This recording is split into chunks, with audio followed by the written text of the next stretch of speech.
Imaginem a seguinte cena. Estamos lá na Suécia, no século XVII. Nossa, voltamos bastante no tempo, hein? Pois é. E aí, um banqueiro chamado Johann Palmstruck, ele simplesmente percebe que carregar aquelas moedas de cobre e prata pesadas era tipo um incômodo gigantesco para o comércio. Uhum, zero praticidade, né? Exato. Aí ele tem uma ideia que, bom, na época parecia brilhante. Ele começa a emitir pedaços de papel que representam essas moedas. E é aí que nasce o papel moeda europeu. Até aí tudo certo, o problema é o que vem depois. Aí que tá. Ele se empolga.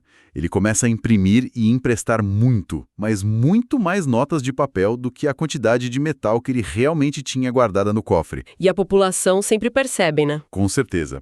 A galera percebeu, todo mundo correu ao mesmo tempo para sacar o dinheiro. Resultado, o banco quebra de forma espetacular e o caos econômico se instaura no país. E a punição dele foi bem severo, se me lembro bem das nossas fontes. Muito. Ele foi julgado e, pasmem, literalmente condenado à morte. A pena acabou sendo convertida em prisão perpétua um tempinho depois, mas a semente do pavor estava plantada, sabe? Com certeza. O estrago na economia sueca foi tão avassalador que o parlamento do país precisou intervir de forma radical. Então, em 1668, eles criaram o Banco dos Estados do Reino, que hoje a gente conhece como Riksbank. O primeirão de todos, né? Exato. E o detalhe é que eles assumiram o controle estatal da moeda não por conta de um plano genial e milimetricamente calculado, sabe? Foi uma medida de puro desespero mesmo. Tudo para consertar o colapso que um banco privado causou. E é exatamente assim, de forma bizarra, que as instituições financeiras mais poderosas do planeta nasceram, do mais puro caos. Pois é. Bom, hoje é segunda-feira, 25 de maio de 2026. E no nosso levantamento de hoje, vamos explorar a fundo um relatório que foi consolidado com o novíssimo protocolo anti-alucinação gerado agora mesmo, neste mês de maio de 2026. Um material super robusto, né? Muito. A gente cruzou relatórios institucionais, atas históricas, artigos acadêmicos, tudo para extrair aqueles mecanismos invisíveis que movem a nossa economia. Então sejam todos muito bem-vindos ao Macroeconomia. Isso aí. E o título do nosso episódio de hoje é O Papel do Banco Central. Vamos entender juntos como esses bombeiros de crises financeiras lá do passado acabaram se transformando nos arquitetos que hoje controlam, trilhões de dólares e que definem o rumo de países inteiros. E eu aproveito esse nosso começo explosivo para agradecer demais a todos os espectadores que estão acompanhando a transmissão agora. Sério, muito obrigado. E já sabem, né? Exatamente. Se inscrevam no canal Macroeconomia, que traz uma compilação de análises e notícias sobre macroeconomia, tecnologia e inteligência artificial. Então já deixem o like e compartilhem o link com quem precisa entender como o dinheiro do mundo realmente funciona. Bom, conectando com aquela nossa história do Riksbank lá na Suécia, a evolução desse modelo para outras potências europeias continuou sendo motivada por pura urgência. Não foi nada pensando no bem-estar social, então. Nem um pouco. Para vocês terem uma ideia, em 1694, uns 26 anos depois do Banco Sueco, nasceu o famoso Banco da Inglaterra. E o motivo era estritamente bélico. Guerra. Exato. O rei Guilherme III estava atolado no meio da Guerra dos 9 Anos contra a França e, adivinha, estava totalmente sem fundos. Faltou dinheiro para bancar as tropas. Isso. A solução que ele encontrou foi criar o banco justamente para captar dinheiro do setor privado para o esforço militar. E, em troca, ele deu a essa nova instituição o monopólio de emitir as notas. Caramba. É tipo a clássica analogia das grandes startups lá do Vale do Silício que dão um pivot gigantesco, né? Como assim? Tipo, os bancos centrais começaram ali fazendo vaquinhas para financiar guerras de reis ou apagando incêndios de banquinhos locais que estavam quebrando. E só muito tempo depois eles mudaram o modelo de negócios. Ah, sim, entendi. Porque, olha só, nos séculos XVIII e XIX, as grandes potências, como a Alemanha, a Itália e a França, eles perceberam a loucura que era ter centenas de bancos regionais e imprimindo moedas diferentes. Imagina a bagunça para fazer comércio. O custo de transação era altíssimo, inviável. Então, o Banco Central virou essa ferramenta vital de unificação de todo o sistema. E o momento em que essas instituições ganharam uma base teórica de verdade, tipo um manual de instruções para lidar com crises estruturais, aconteceu só em 1873. Foi quando surgiu aquele conceito do Bagehot, né? Isso mesmo, um pensador chamado Walter Bagehot cunhou o princípio do prestamista de última instância. Mas espera aí, vamos tentar olhar para a engenharia disso. Porque, à primeira vista, para quem está ouvindo, usar o Banco Central para emprestar dinheiro para um banco que está ali quebrando parece a receita perfeita para um desastre moral, não acha? Sim, é o que muita gente questiona. E sabem que tem uma rede de proteção gigante por baixo. É o que os economistas chamam de risco moral, certo? Certo. E esse era o gigantesco receio da época também. O que foi genial no raciocínio do Bagehot foi justamente desenhar um mecanismo de defesa que pune a irresponsabilidade. Ah, não é bagunçado então. Não, tem regras.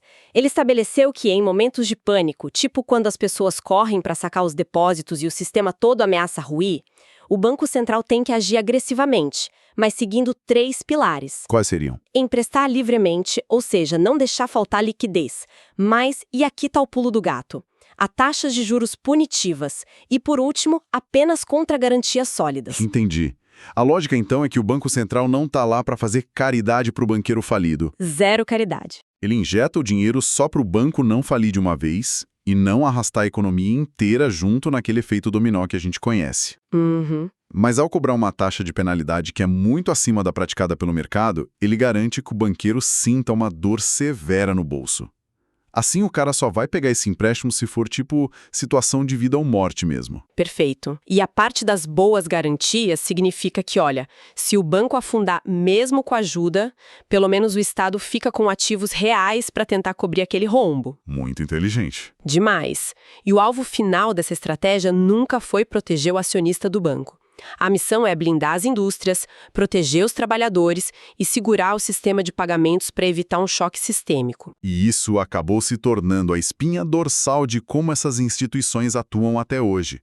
Mas se a gente avançar no tempo, ao longo do século XX, a própria natureza das crises começou a mudar, né? Mudou bastante. Os velhos pânicos bancários deram lugar a um novo e terrível parasita macroeconômico, a famosa inflação. E lidar com ela virou o principal desafio. O que me leva a uma curiosidade gigantesca que a gente encontrou nas nossas fontes. Essa ferramenta moderna que a nossa audiência escuta no noticiário todo santo dia, o tal do regime de metas de inflação, é absurdamente recente. Muito mais recente do que a maioria pensa. A primeira vez que um país usou isso no mundo foi a Nova Zelândia, lá em 1990. É muito perto. É um arranjo muito novo mesmo. O Brasil, por exemplo, adotou o regime um pouco depois, em 1999. Com o IPCA, certo? Oficial. E os Estados Unidos, com o todo-poderoso Federal Reserve, eles demoraram ainda mais. Sério? Sim, eles só foram formalizar uma meta numérica explícita, aquela de 2% ao ano, em janeiro de 2012. E lá eles usam um índice diferente, o PCE, que foca especificamente nos gastos de consumo pessoal dos americanos. Caramba, 2012. É ontem em termos históricos. Mas, sabe, aqui eu tenho um questionamento que surge direto nas nossas discussões sobre juros e inflação. Pode mandar. Se a gente olhar para a famosa curva de Phillips, tem aquela premissa meio que de uma gangorra entre a inflação e o desemprego, certo? Certo, essa é a teoria clássica. Então, se eu sou o presidente de um país e estou sofrendo aquela pressão popular gigante por crescimento, porque eu simplesmente não forço o Banco Central a deixar os juros lá embaixo, aceito um pouco mais de inflação e, em troca, a economia aquece e eu gero milhões de empregos. Qual é o gargalo de fazer isso? Olha, a mecânica dessa troca parece incrivelmente tentadora. E ela foi testada exaustivamente no mundo, principalmente nas décadas de 60 e 70. E não deu certo? O gargalo, que foi comprovado brilhantemente por economistas como Milton Friedman, é que essa gangorra da curva de Phillips só funciona como um truque de curto prazo. Por quê? Porque as pessoas e os mercados não são bobos nem inertes. Eles ajustam as expectativas deles. Eles percebem que o dinheiro no bolso está valendo menos, né? Então, mais gente, e o desemprego cai. É uma festa. A economia bomba. Mas logo em seguida, a conta da inflação bate lá no supermercado. O trabalhador vai fazer a feira e vê que o salário dele não compra mais a mesma coisa de antes. Aí ele vai lá no chefe pedir aumento. Exatamente. Ele exige uma correção. A empresa, por sua vez, para conseguir pagar esse salário mais alto, faz o quê? Sobe o preço do produto que ela vende. Virou uma bola de neve. É um ciclo vicioso. A inflação acelera ainda mais, os custos das empresas sobem a um ponto insustentável, elas precisam começar a demitir e o desemprego volta para o patamar original ou até pior. E ainda por cima você fica com a inflação alta. Altíssimo. Tentar comprar emprego gerando inflação é igualzinho a pagar a fatura inteira no rotativo do cartão de crédito.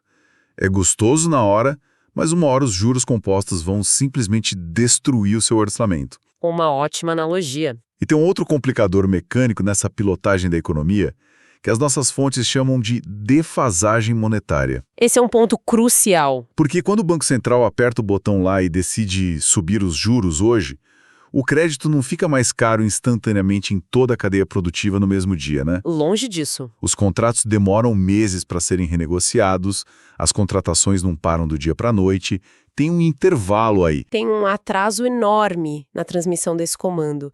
A política monetária leva, numa média global, algo entre 6 a 24 meses para atingir o seu efeito pleno na economia real. Ou seja, a taxa de juros que é decidida hoje na reunião, ela está sendo desenhada para esfriar ou aquecer os preços do ano que vem. Exatamente. É a nossa velha e famosa analogia de dirigir um carro olhando só pelo espelho retrovisor. O motorista vira o volante agora no momento atual, mas as rodas do carro só vão responder essa curva quilômetros lá na frente. É muito perigoso. Se o Banco Central esperar a inflação explodir no presente para tentar agir, ele vai bater no muro, porque a ação demora. E se ele pisar no freio dos juros com muita força e manter por muito tempo, ele joga o carro direto no abismo de uma recessão profunda. É por isso que, se pilotar essa máquina toda é tão difícil e os efeitos demoram anos para aparecer, a grande pergunta que sempre surge é: quem é que está segurando esse volante? Pois é, a governança da coisa. Isso. A forma como os países estruturam os seus painéis de controle e as suas regras internas importa absurdamente. E hoje a gente tem modelos estruturais operando pelo mundo que são completamente diferentes. O Brasil e Estados Unidos são exemplos fantásticos para a gente contrastar. Sim, as arquiteturas são quase opostas. Vamos desmontar, então, o motor do Federal Reserve americano primeiro, que foi fundado lá em 1913. Lendo o material das fontes, fica muito claro que o Fed é um sistema criado com um verdadeiro pavor da centralização de poder. Eles têm muito medo de deixar tudo na mão de um pequeno grupo. Demais. O núcleo deles lá em Washington, que é o Board of Governors, tem 7 membros, mas com mandatos individuais de 14 anos. É muito tempo. E esse mandato longo não é por acaso, viu? Qual a lógica por trás disso? Ele é matematicamente desenhado para ser muito maior do que o ciclo presidencial de 4 anos dos Estados Unidos.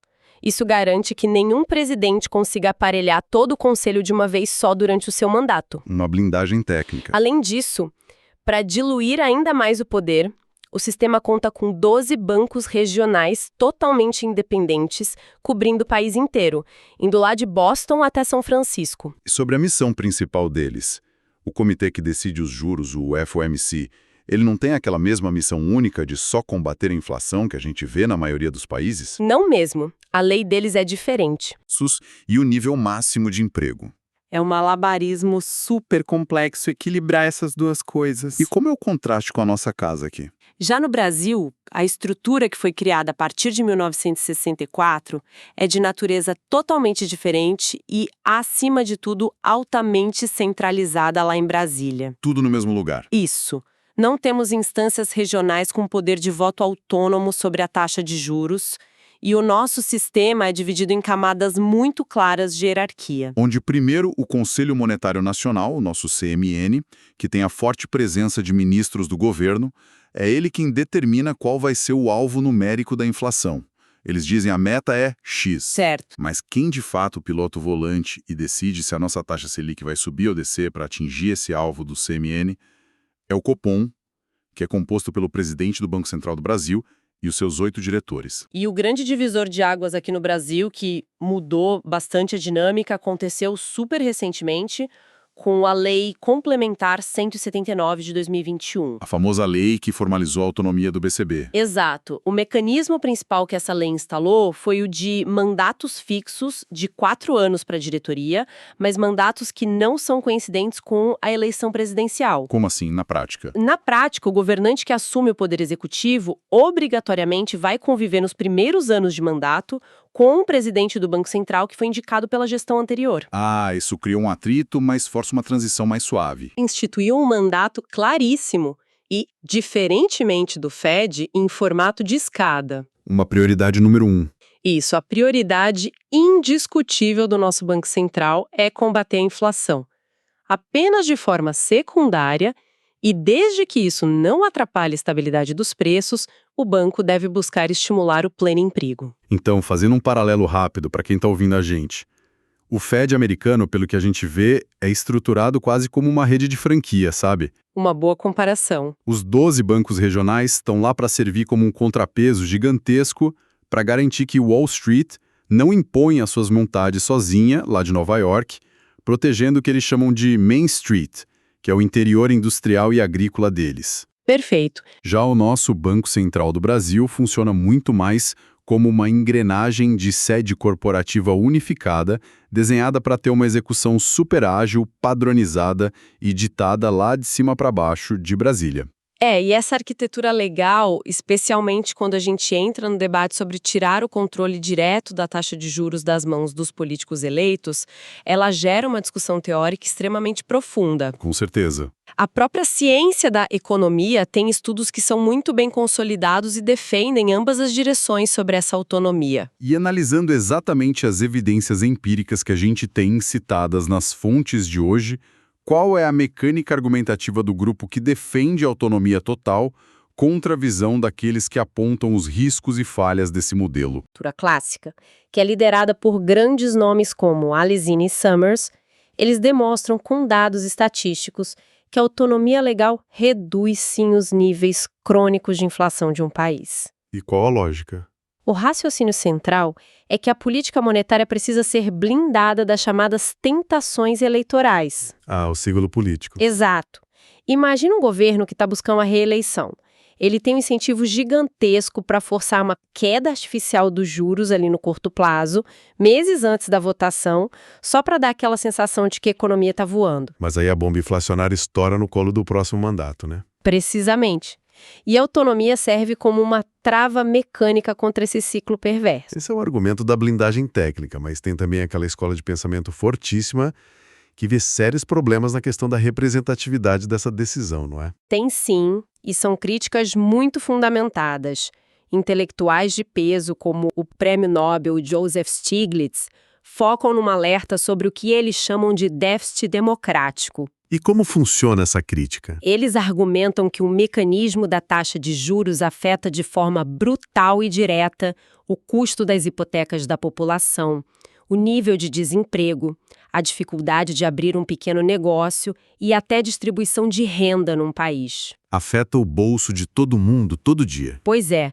E entregar o controle de um instrumento com impactos tão viscerais na vida das pessoas inteiramente nas mãos de um grupo de tecnocratas não eleitos que não precisam responder diretamente às urnas é perigoso. Pode rolar uma desconexão total da realidade da população. Esse é o ponto do Stiglitz. Isso pode desconectar a política econômica das urgências sociais e legítimas que um país possa estar enfrentando. São essas as duas correntes principais vigentes nos estudos de hoje. Ambas têm lógicas estruturais extremamente fortes e defensáveis. Muito bom entender esses freios e contrapesos sem paixão só olhando os fatos. Mas mudando a marcha aqui, toda essa teoria bonitinha sobre a taxa de juros esbarra de frente num limite puramente físico. O chão, né? Exato.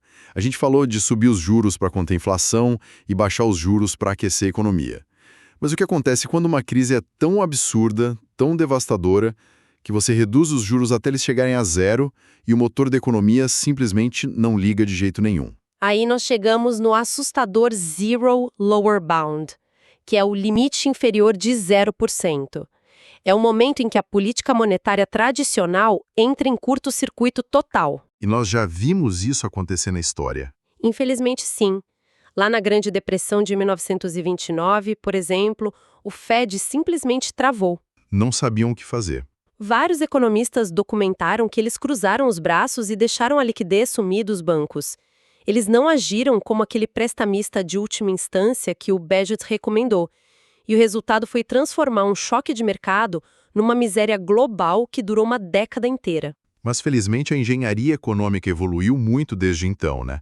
Porque nas crises gigantescas mais recentes, tipo o colapso financeiro de 2008 e aquele enorme choque de saúde global em 2020, a resposta dos bancos centrais foi diametralmente oposta. Foi uma injeção de adrenalina pura. Só que tem um detalhe. Como os juros globais já estavam esmagados no chão, nessas duas crises, não tinha mais o que cortar. O juro era zero. Então eles recorreram a um mecanismo chamado quantitative easing, ou, em bom português, a flexibilização quantitativa. A famosa bazuca monetária. Mas como é que isso funciona na prática para quem está nos ouvindo? Porque a mídia faz parecer, mas não é simplesmente imprimir nota física de papel e jogar de um helicóptero na rua, certo? Ah, não. Hoje o mecanismo é muito mais sofisticado, eletrônico e massivo. O negócio é o seguinte: o Fed aperta um botão no computador, cria dólares virtuais que antes simplesmente não existiam e usa esse dinheiro novo para entrar pesadíssimo no mercado financeiro. Para fazer o quê? Para comprar trilhões em títulos públicos e privados de longo prazo. E ao comprar esses títulos num volume tão gigantesco, quase infinito, eles jogam o preço de mercado desses ativos lá para cima, o que matematicamente derruba as taxas de juros de longo prazo. E qual o efeito disso na ponta da linha para o investidor comum? O investidor que antes deixava o dinheiro dele super seguro, rendendo confortavelmente num título do governo, de repente passa a ganhar tão pouco que ele é forçado a tirar esse dinheiro de lá se quiser algum retorno. Ele tem que assumir mais risco. Exato. Ele é empurrado a investir no mercado de ações, a financiar a expansão de empresas reais ou a prover liquidez para hipotecas mais baratas para a população. Para você ter uma ideia, o balanço de ativos do Fed explodiu de menos de 1 trilhão para quase 9 trilhões de dólares na esteira dessas últimas crises usando o QE. 9 trilhões. É um número inacreditável. Mas aí que tá o detalhe cruel, né? O Fed tem a gigantesca vantagem de controlar a impressora da moeda de reserva global, que é o dólar. O privilégio exorbitante. Mas e as economias emergentes, como o nosso Brasil? Como é que o nosso Banco Central operou as suas próprias alavancas de emergência nessas crises extremas, já que a gente não tem o luxo de simplesmente imprimir reais sem gerar uma fuga massiva de capitais? Foi preciso muita criatividade e ferramentas cirúrgicas. Em 2008, por exemplo, no auge daquele travamento de crédito global, o Banco Central do Brasil usou o corte dos depósitos compulsórios. Como funciona esse compulsório? Por lei, todo banco comercial é obrigado a manter uma boa parte do dinheiro dos seus clientes presa e guardada lá numa conta no BCB, sem poder usar para emprestar para ninguém. É uma reserva de segurança. Certo. Ao cortar radicalmente essa exigência da noite para o dia, o Banco Central subitamente liberou bilhões de reais de volta para o caixa dos bancos comerciais. Isso permitiu que eles continuassem irrigando a nossa economia, emprestando dinheiro, e evitou a quebra generalizada de várias empresas por falta de caixa imediato. Genial. E, pulando para a crise de 2020, a intervenção foi ainda mais pesada do ponto de vista legal e estrutural, né? O nosso Congresso Nacional teve inclusive que aprovar o que ficou conhecido como orçamento de guerra. Sim, foi um movimento extremo, porque sem essa emenda constitucional temporária, o Banco Central estava legalmente engessado para agir na proporção necessária. E o que essa lei mudou de fato? O orçamento de guerra liberou uma trava histórica. Ele permitiu, pela primeiríssima vez, que o nosso BCB fosse diretamente a mercado comprar títulos de dívida não só públicos, mas privados também, para estancar a sangria de liquidez das empresas. Uma flexibilização quantitativa brasileira. E, ao mesmo tempo, eles esmagaram a nossa taxa Selic de forma agressiva, até chegar naquela mínima histórica de 2% ao ano. Nossa, 2% foi surreal viver aquilo. E isso me leva a outro ponto muito interessante que está no relatório sobre essas ferramentas defensivas de países emergentes. A gente vê o privilégio exuberante dos Estados Unidos em contrapartida ao custo astronômico de defesa que o Brasil tem que bancar no mercado cambial. O nosso seguro contra crises, né? Exato. Pelos dados de fechamento de 2024 que as nossas fontes levantaram, o Brasil acumulava quase 330 bilhões de dólares em reservas internacionais. É muito dinheiro parado. É uma montanha de dinheiro lá fora, e isso tem um custo fiscal enorme para o Brasil. Porque o que essas reservas rendem aplicadas em títulos seguros no exterior costuma ser absurdamente menor do que a taxa de juros altíssima que o nosso governo tem que pagar para emitir dívida aqui dentro para se financiar. O mercado financeiro chama isso de custo de carregamento. É caro, sim. Mas essas reservas são o oxigênio do país num momento de ataque especulativo severo. Como um colete à prova de balas. Isso. O Brasil opera num regime de câmbio que chamamos de flutuante administrado, conhecido lá fora como dirty floats ou flutuação suja. E o que isso quer dizer na prática do câmbio? Quer dizer que no dia a dia normal é o mercado que manda. A oferta e a demanda de quem compra e vende é que definem se o nosso dólar sobe ou desce. Mas o Banco Central tem esse arsenal monstruoso de 330 bilhões pronto para intervir se o mercado entrar em pânico irracional. E é aqui que muita gente confunde, porque a pessoa ouve no telejornal assim, o Banco Central fez leilões de linha e contrato swap cambial hoje para conter a alta do dólar. E o pessoal pensa que é bruxaria. Pensa mesmo, porque swap cambial soa quase como feitiçaria financeira. Na prática, nua e crua, o que o Banco Central está fazendo para acalmar o nervosismo do mercado sem queimar as reservas? A mecânica do swap é super engenhosa. Em vez de simplesmente pegar e vender os dólares físicos que estão lá guardados nas reservas e perder esse patrimônio duramente acumulado, o Banco Central vende no mercado financeiro uma promessa. Ele vende um contrato onde ele se compromete a pagar a variação futura daquele dólar. Ele chama a responsabilidade para o peito. Exatamente. Ele vira para os investidores e para as empresas que estão muito endividadas em moeda estrangeira e diz, calma, não precisam entrar em pânico e comprar todos os dólares físicos que tem no mercado agora, elevando o preço para a lua. Fiquem tranquilos que eu, o Estado, assumo o risco dessa variação cambial para vocês. Brilhante. Ao transferir esse risco da flutuação da moeda para o próprio balanço de Estado, o BC tira aquela pressão de compra imediata da frente, a cotação se acalma e o mercado volta a operar racionalmente. E o melhor, na vasta maioria das vezes, o Banco Central consegue acalmar tudo isso e estabilizar a moeda sem precisar gastar um único dólar real da nossa poupança de reservas. É maravilhoso entender essa parte do encanamento técnico do sistema financeiro. Mas, gente, tem um último cenário de estresse extremo relatado nas nossas fontes que precisa ser detalhado hoje, porque ele é basicamente o grande pesadelo de qualquer gestor público ou economista. O chefe final do jogo.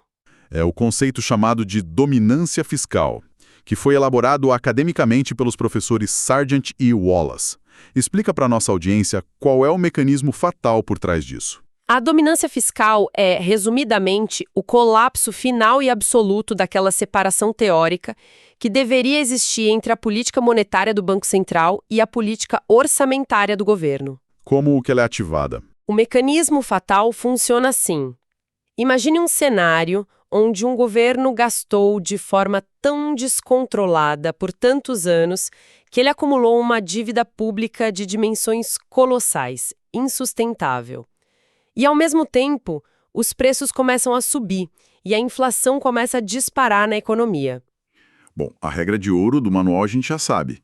Inflação sobe, o Banco Central vai lá e aumenta a taxa de juros básica para esfriar o consumo e segurar os preços, né? Exato. Mas é justamente aí que a armadilha de urso se fecha. Como a dívida daquele governo é gigantesca e grande parte dela costuma ser atrelada diretamente à taxa de juros básica da economia, se o Banco Central elevar os juros para combater a inflação, o valor que o governo precisa pagar apenas de juros dessa dívida explode exponencialmente. Ou seja, o custo da dívida fica impagável de um mês para o outro e subir os juros, porque senão ele mesmo implode as contas do próprio país. Exato. O Banco Central fica refém, as mãos ficam amarradas, o gasto excessivo do governo passa a dominar por completo a política da moeda, por isso o nome, dominância fiscal.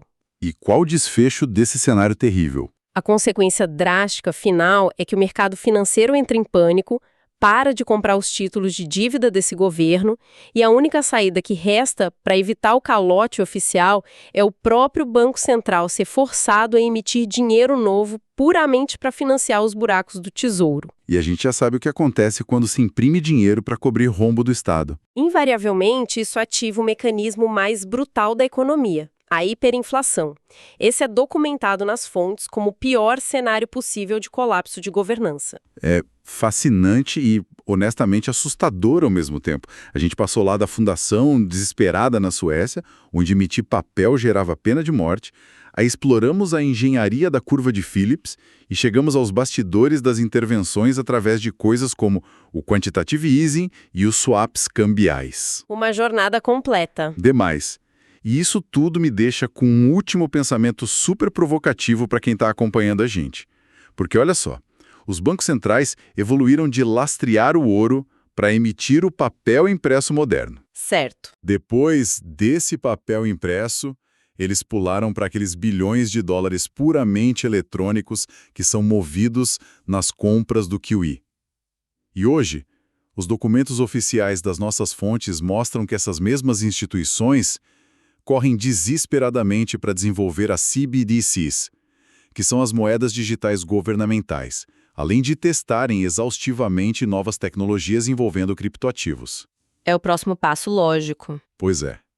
E a minha pergunta final é: será que estamos hoje pisando no limiar de uma digitalização tão, mas tão profunda do dinheiro que isso vai desconstruir de vez aquele monopólio centralizado de poder que a gente viu nascer com tanto suor nos anos 1660? A arquitetura do que a gente entende como dinheiro está prestes a mudar de novo. Fica a reflexão. Uma excelente provocação. O encanamento interno de todo o nosso sistema financeiro está sendo reconstruído e atualizado enquanto nós conversamos aqui, e os impactos reais dessa transição tecnológica vão definir a macroeconomia pelas próximas décadas. Sem sombra de dúvida. E, pessoal, antes de finalizarmos o nosso programa, eu peço a máxima atenção de todos para este aviso fundamental de hoje. Aviso legal. Este conteúdo possui caráter exclusivamente informativo e educacional, compilando dados, projeções e análises de fontes públicas de mercado. O material não expressa viés ideológico e não constitui recomendação de investimento, consultoria financeira, jurídica ou tributária de qualquer natureza. Projeções econômicas e tecnológicas estão sujeitas a revisões frequentes diante de novos dados e fatos de mercado. Da mesma forma, rendimentos passados não garantem retornos futuros. O objetivo deste espaço é introduzir conceitos e estimular o debate acadêmico e profissional. Decisões estratégicas, financeiras ou patrimoniais exigem análises aprofundadas e personalizadas. Portanto, consulte sempre profissionais e especialistas qualificados antes de tomar suas decisões. Perfeito. Recado dado de forma cristalina. Queremos deixar aqui o nosso enorme agradecimento pela atenção, pela paciência e pela excelente companhia de todos vocês durante toda a nossa análise de hoje.